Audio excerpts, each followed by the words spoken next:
Good morning, everyone. Today I will be presenting on Mumps, covering its overview, clinical features, various complications, how to diagnose, what is the treatment, and prophylaxis. So, mumps is a viral disease caused by paramyxovirus, which is a single stranded RNA virus. The hallmark feature is painful enlargement of the salivary glands, especially the parotid gland. The virus can be isolated from saliva, CSF, blood, urine, brain, and other infected tissue of the patients. Mumps is endemic in many urban populations. It spreads mainly through direct contact, droplets, saliva, and sometimes urine. The incubation period is usually 14 to 24 days, with a peak around 17 to 18 days. Patients are infectious from 24 hours before swelling, appears to 3 days after it subsides. After infection, lifelong immunity usually develops. The disease often begins with mild prodromal symptoms like fever, malaise, headache, and neck pain. The classical sign is parotid swelling, which is seen in 95% of the cases, and it is bilateral in about two-thirds of the cases. Other salivary glands like submandibular and sublingual can also be involved. Swelling usually subsides within 3 to 7 days. Redness may be seen around the opening of Stenson duct inside the mouth. And in rare cases, encephalitis, pancreatitis, or orchitis may occur even without visible gland swelling. Mumps can lead to several complications.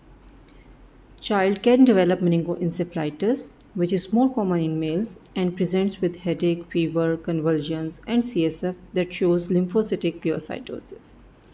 Orchitis and epididymitis is another complication of mumps that occurs in 30 to 40% of postpubertal boys, and it can cause even testicular atrophy. Uveitis can occur in 5 to 10% of females. Other complications include pancreatitis, nephritis, thyroiditis, myocarditis, mastitis, and ocular problems like optic neuritis. Rarely, GBS, transverse myelitis, or even facial nerve palsy can also develop. Diagnosis of mumps is mainly clinical. Lab findings can show leukopenia with lymphocytosis. Serum amylase is often elevated due to salivary or pancreatic involvement.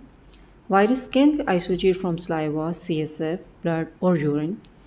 IgM antibodies are detected up to 4 weeks of infection. Mumps should be differentiated from other causes of viral parotitis like Coxsackie virus, from suppurative bacterial parotitis, recurrent parotitis of non-specific origin, salivary gland stones, cervical lymphadenitis, or tumors like lymphosarcoma or parotid tumors.